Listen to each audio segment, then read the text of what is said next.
এটা আমাদের এই সরকারের কিছু ক্ষেত্রে ব্যর্থতা এবং কিছু ক্ষেত্রে সদিচ্ছা নিয়ে গুরুতর প্রশ্ন তৈরি করছে আমাদের এই গণঅভ্যুত্থান প্রশ্নে। হেডলাইন হচ্ছে জাতিসংঘকে এখনো পূর্ণাঙ্গ তথ্য দেয়নি সরকার। এই মুহূর্তে আজকের খুবই ব্রেকিং যেই নিউজটা সেটা হচ্ছে ডক্টর মোহাম্মদ ইউনূসের এক বক্তব্যকে ঘিরে তোলপাড় অবস্থান চলছে। যখন আপনি সামওয়ান তখন আপনি অলওয়েজ ফোকাসড। আসসালামু আলাইকুম দর্শক, নতুন একটি সংবাদে আপনাকে স্বাগতম। প্রিয় দর্শক, আজকে দুইটি নিউজ আপনাদের সাথে শেয়ার করব। প্রথম নিউজে আপনাদেরকে দেখাবো আওয়ামী লীগের জন্য কি সুসংবাদ দিলেন ডক্টর ইউনূস, এবং দ্বিতীয় সংবাদ যেটা দেখাবো সেটায় ডক্টর ইউনূস পদত্যাগের ইঙ্গিত দিচ্ছেন, আমি আর এই রাজনৈতিক কাজে থাকতে পারছি না। প্রিয় দর্শক, মূল ভিডিও আপনাদের সাথে ভিডিওর মাধ্যমে শেয়ার করব, তাই অবশ্যই আজকের নিউজটি শেষ পর্যন্ত দেখবেন। চ্যানেলে নতুন হলে অবশ্যই সাবস্ক্রাইব করে দিবেন। দৈনিক সমকাল একটা খুব গুরুত্বপূর্ণ রিপোর্ট করেছে আজ। মানে খুব গরম বলি না আমরা, খুব গরম কোনো বিষয় না, কিন্তু অত্যন্ত গুরুত্বপূর্ণ একটা রিপোর্ট। আমি রিপোর্টটা মূলত পড়তে চাই, এটাতে খুব বেশি নিজের টেক বলার জায়গা নেই, যা আছে সেটা বলবো শেষে, কিন্তু এই রিপোর্টটা পুরোটা একটু আমাদের শুনে রাখা দরকার। আমি পুরোটাই পড়বো, অত্যন্ত গুরুত্বপূর্ণ একটা রিপোর্ট, এটা একটা রেকর্ড থাকুক, এবং আপনারা অনেকেই হয়তো পড়েননি, তাই আমার মনে হলো যে আপনাদের কাছে এই রিপোর্টটা একটু আনা দরকার। এটা আমাদের এই সরকারের কিছু ক্ষেত্রে ব্যর্থতা এবং কিছু ক্ষেত্রে সদিচ্ছা নিয়ে গুরুতর প্রশ্ন তৈরি করছে আমাদের এই গণঅভ্যুত্থান প্রশ্নে। হেডলাইন হচ্ছে জাতিসংঘকে এখনো পূর্ণাঙ্গ তথ্য দেয়নি সরকার। অন্তর্বর্তী সরকারের আহ্বানে দুদফা বাংলাদেশে আসে জাতিসংঘের তদন্ত দল। জুলাই আগস্টে ছাত্র জনতার উপরে সরকারি বাহিনীগুলোর মানবাধিকার লঙ্ঘনের ঘটনা তদন্ত করে, তবে সরকারের কাছ থেকে পূর্ণাঙ্গ তথ্য না পাওয়ায় নির্দিষ্ট সময় তারা প্রতিবেদন দিতে পারেনি বলে জানিয়েছে। জাতিসংঘের উচ্চ পর্যায়ের কর্মকর্তা সমকালকে জানান, বর্তমান অন্তর্বর্তী সরকার জুলাই আগস্টে ছাত্র জনতার উপরে মানবাধিকার লঙ্ঘনের ঘটনা তদন্তের জন্য তাদের আমন্ত্রণ জানায়।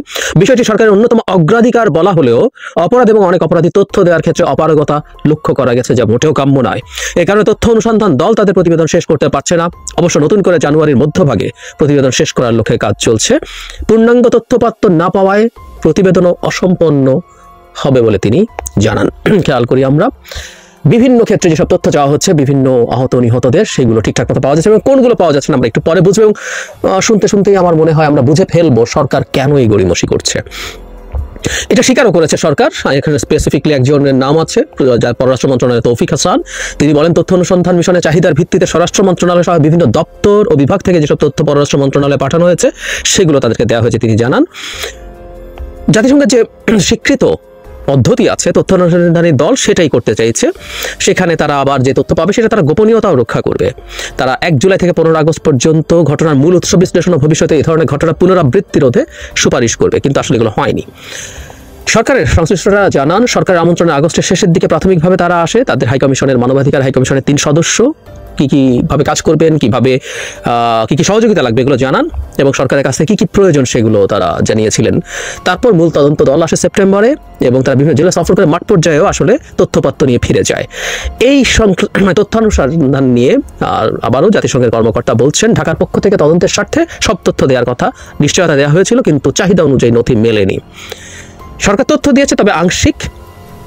বিশেষ করে এই জায়গাটা আমরা দেখি, জুলাই ও আগস্টে ছাত্র জনতার উপরে সংগঠিত মানবাধিকার লঙ্ঘনে বিভিন্ন নিরাপত্তা বাহিনীর বিষয়ে তথ্য চেয়ে তেমন সাড়া পাওয়া যায়নি। আমরা এই যাই প্রধান কারণ বলে মনে করি, এবং এইখানে সরকার এটা ইচ্ছাকৃত গড়িমসি, এটা মানে জাস্ট গড়িমসি, এটা পরিকল্পিতভাবে এটা দেওয়া হয়নি, এবং এটা সরকার ঠিক করছে কিনা আমরা সেই আলোকটাও আসলে করব। তারপর বাংলাদেশকে 24 অক্টোবর সময় বেঁধে দেয়, 30 সেপ্টেম্বরের মধ্যে তথ্য দিতে দেয়, তাও হয়নি। পরে 9 নভেম্বর বেঁধে দেয়, এবারও ব্যর্থ হয়েছে। আবার নতুন করে সময় দেওয়া হয়েছে, তার মানে বারবার তারিখ বেঁধে দেওয়ার পরও সরকারের দিক থেকে তথ্য দেওয়া হয়নি। তাহলে প্রাথমিকভাবে মনে হতে পারে যে সরকারের ইনএফিসিয়েন্সি আছে কিনা। ইনএফিসিয়েন্সিও আছে, কোনো সন্দেহ নেই, কারণ এই আহতদের ক্ষেত্রে আমরা চিকিৎসার ক্ষেত্রে চরম ইনএফিসিয়েন্সি দেখেছি সরকারের। আমরা শুধু একটা মন্ত্রণালয়কে যেন দায়ী না করি, অ্যাজ এ হল পুরো সরকারের এই দায় আছে, তাদেরকে এটা নিতে হবে। এবং একই সাথে এখন দেখছি তথ্য অনুসন্ধান বা এই তথ্যগুলো দিতে ইনএফিসিয়েন্সি আছে, কিন্তু ইচ্ছাকৃতভাবে এটা করা হচ্ছে না, সেটাও খুব নিশ্চিত। এবার যে জরুরি কথা, সরকারের উচ্চ পর্যায়ের এক কর্মকর্তা বলছেন, এখানে অনেক জবাব পাওয়া যাবে। অন্তর্বর্তী সরকার ছাত্র জনতার পাশাপাশি একটি ভিতের উপরে টিকে রয়েছে। জুলাই আগস্টে বাহিনীগুলো যে ধরনের মানবাধিকার লঙ্ঘন করেছে তা নিজ দেশের নাগরিকদের প্রতি সম্ভব ছিল না, ফলে সরবরাহ করা তথ্য বাহিনীগুলোর বিরুদ্ধে যাবে, এটাই স্বাভাবিক। সরকার মনে করছে আন্তর্জাতিক অঙ্গনে এই ধরনের তথ্য গেলে দেশের ভাবমর্যাদা ক্ষুণ্ণ হবে, তেমনি বাহিনীগুলো বিশ্বে নানা সমালোচনা হয়রানির মুখে পড়বে। অন্তর্বর্তী সরকার নতুন করে দেশকে গড়ে তোলার কাজ ব্যাহত হবে। বাংলাদেশের বিভিন্ন নিরাপত্তা ও গোয়েন্দা বাহিনীর নেতৃত্বের সঙ্গে দেখা করতে পররাষ্ট্র মন্ত্রণালয়ের কাছে একাধিকবার জাতিসংঘের দল অনুরোধ জানালেও সাড়া মেলেনি। কি তথ্য চেয়েছিল? 16 ধরনের, তার মধ্যে 1 থেকে 15 আগস্ট মানে 1 জুলাই থেকে তাদের তথ্য, নাম, তারিখ সহ শহর, লিঙ্গ, বয়স ও ধর্ম অনুযায়ী দিতে হবে। মৃত্যুর কারণও জানাতে চায় তারা। নিরাপত্তা বাহিনীর কতজন সদস্য এই সময়ের মধ্যে নিহত ও আহত হয়েছেন তাও জানতে চেয়েছিল অনুসন্ধান দল। জুলাই আগস্টে সামরিক, আধা সামরিক ও নিরাপত্তা বাহিনীর দায়িত্বপ্রাপ্ত সদস্যদের পূর্ণাঙ্গ তথ্য চেয়েছে প্রতিনিধি দল।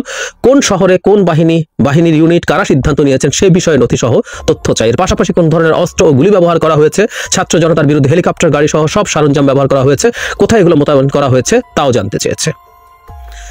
ছাত্র জনতার বিরুদ্ধে, যেগুলো একটু মন দিয়ে শুনি, অভিযান পরিকল্পনা, বল প্রয়োগের মাত্রা, রুলস অফ এনগেজমেন্টের লিখিত, SMS অথবা মৌখিক নির্দেশের তথ্য চেয়েছে। কি পরিস্থিতিতে অস্ত্র ব্যবহারের আদেশ দেওয়া হয়েছে তারও তথ্য চেয়েছে। 1 জুলাই থেকে 15 আগস্ট পর্যন্ত কতজনকে গ্রেপ্তার করা হয়েছে এবং তাদের কোথায় রাখা হয়েছিল, কোথায় কারা আটক করেছিল, আটকের দায়িত্বে কারা ছিল সেটাও তারা জানতে চেয়েছে। কি ধরনের অভিযোগ করা হয়েছে যারা আটক হয়েছে তাদের, এবং আইনি ভিত্তি জানতে চেয়েছে।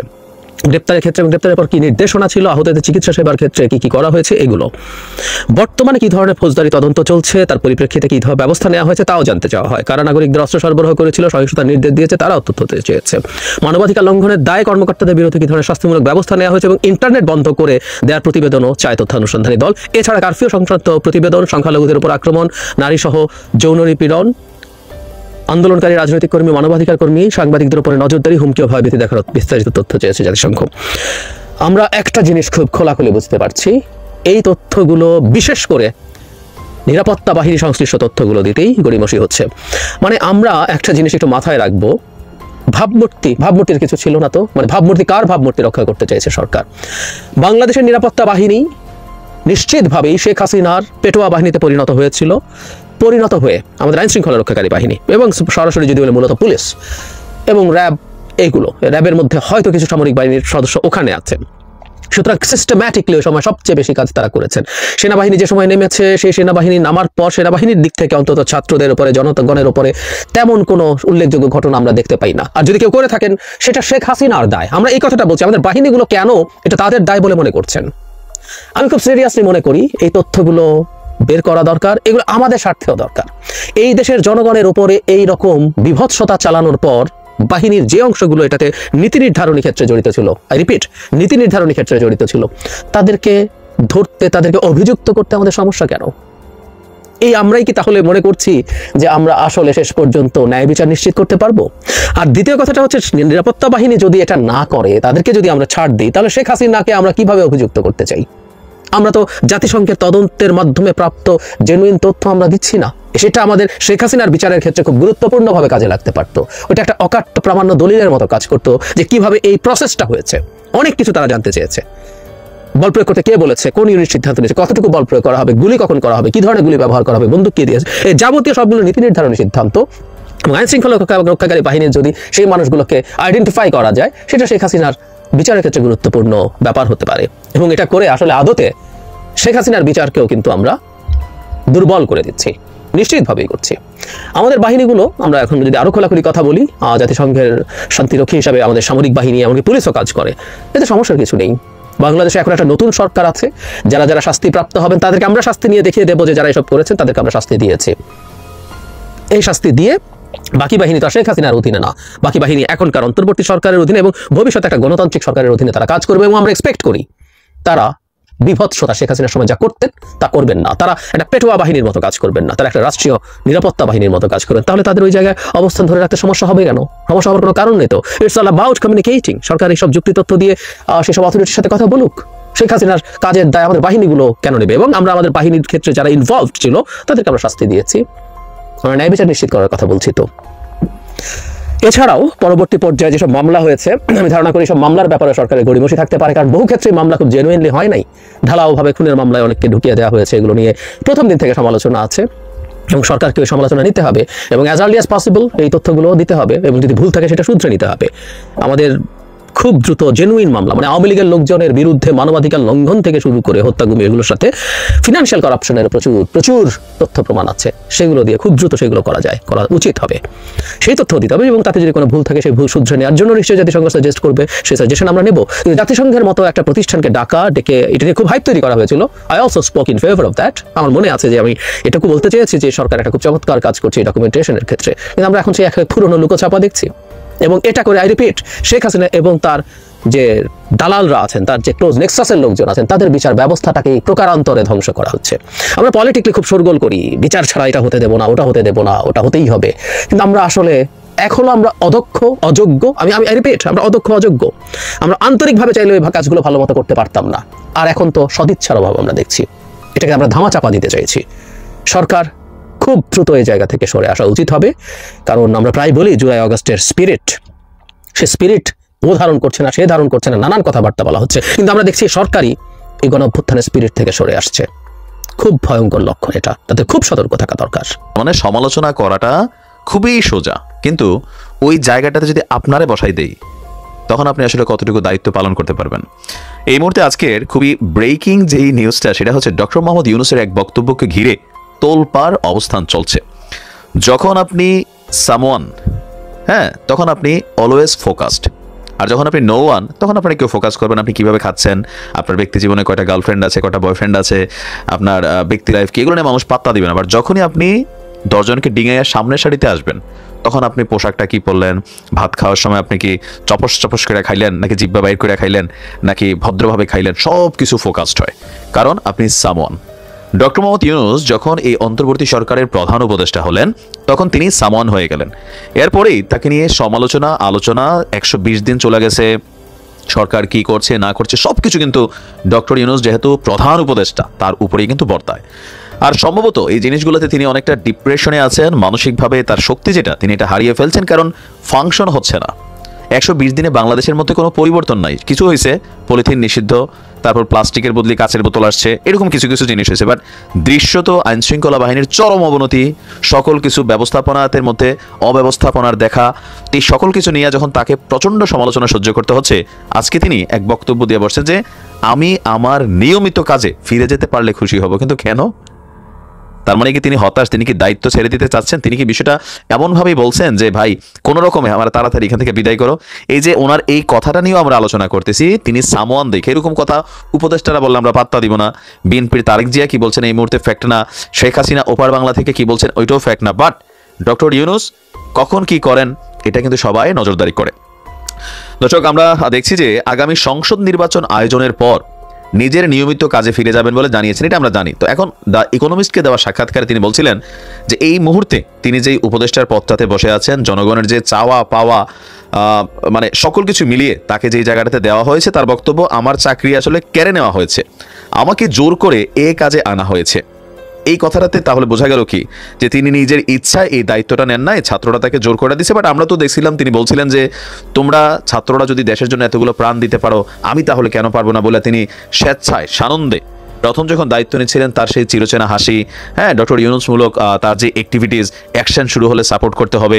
তো এখন তিনি আবার আইসা যেই কথাটা বললেন, সোশ্যাল মিডিয়া প্ল্যাটফর্মের যুগ, প্রযুক্তির যুগ, সব তো রেকর্ডেড। তো তিনি ইকোনমিস্টকে বলছেন যে আমার চাকরি কেড়ে নেওয়া হয়েছে, আমাকে জোর করে এই কাজে বসানো হয়েছে, আমি আমার কাজ করছিলাম, তা উপভোগ করছিলাম, এজন্য আমি প্যারিসে ছিলাম, সেখান থেকে আমাকে টেনে আনা হয়েছে অন্য কিছু করার জন্য। ওনার এই বক্তব্যটা খুবই সাংঘর্ষিক আমরা মনে করি তার অবস্থানের সাথে। সুতরাং আমি আমার নিয়মিত কাজে ফিরে যেতে পারলে খুশি হব, যা আমি সারা জীবন ধরে গড়ে এসেছি, আর তরুণরাও এটিকে ভালোবাসে। সুতরাং আমি আমার সেই দলে বা আন্দোলনে ফিরে যাব যেটা আমি সারা বিশ্বে তৈরি করেছি। তো এর পাশাপাশি বাংলাদেশের বর্তমান প্রেক্ষাপটে জঙ্গিবাদ ইস্যুটা আন্তর্জাতিক মিডিয়াতে কিন্তু কাভার পাচ্ছে। তো তিনি বলছেন যে আমি আশ্বস্ত করছি যে বাংলাদেশে জঙ্গিবাদ মাথাচাড়া দেবে না। তরুণরা ধর্ম নিয়ে নিরপেক্ষ, তারা নতুন বাংলাদেশ গড়তে চায়, তরুণরা পুরো বিশ্ব পরিবর্তন করতে পারে, শুধু একটি দেশ বা আরেকটি দেশ পরিবর্তনের বিষয় না। বাংলাদেশ যা করছে এটি একটি উদাহরণ যে তরুণরা কত শক্তিশালী। তো তরুণীদেরকে নিয়েও তিনি বিভিন্ন ধরনের বক্তব্য দিয়েছেন। ইভেন তিনি বলছেন যে আমাদের উচিত, আচ্ছা, অভ্যুত্থানের নেতৃত্ব দেওয়া 3 তরুণ ক্যাবিনেটে আছেন, অনেক বক্তব্য দিয়েছেন। তো এখানে যতটুকু বোঝা যাচ্ছে যে সমালোচনার মুখে বা সমালোচকদের বিভিন্ন অ্যাক্টিভিটিসে আমরা যারা ক্রিটিক আছি কম বেশি, ভালোটাকে সাপোর্টও করি বাট সমালোচনাকে সমালোচনাই করি। তো এগুলা কোথাও না কোথাও নেওয়ার জন্য চামড়াটা গন্ডারের মতন মোটা হইতে হয়। আপনি দেখেন একজন পলিটিশিয়ান আর আপনার মধ্যে কি পার্থক্য? একজন পলিটিশিয়ানের প্রতিনিয়ত গালি খাইতে হয়, মানে শেখ হাসিনাকে দেখেন কত কিছু এখন সহ্য করতে হচ্ছে, একসময় খালেদা জিয়া বিএনপিকে সহ্য করতে হয়েছে, আবার সময় প্রেক্ষাপট পরিবর্তন হয়েছে, এখন তারা মন্ডা খাবে, মিঠাই খাবে, শেখ হাসিনা এখন আইডা ভাত খাবে। কুমিল্লার ভাষা আইডা ভাত হচ্ছে ধরেন থাকে না ঝুটা ভাত আর কি, আপনারা যেটাকে বলেন। আবার সময়ের প্রেক্ষাপটে সেই বঙ্গভবনে মাংসর আয়োজন হবে, পোলাও রান্না হবে যদি হায়াতে বাইসা থাকেন।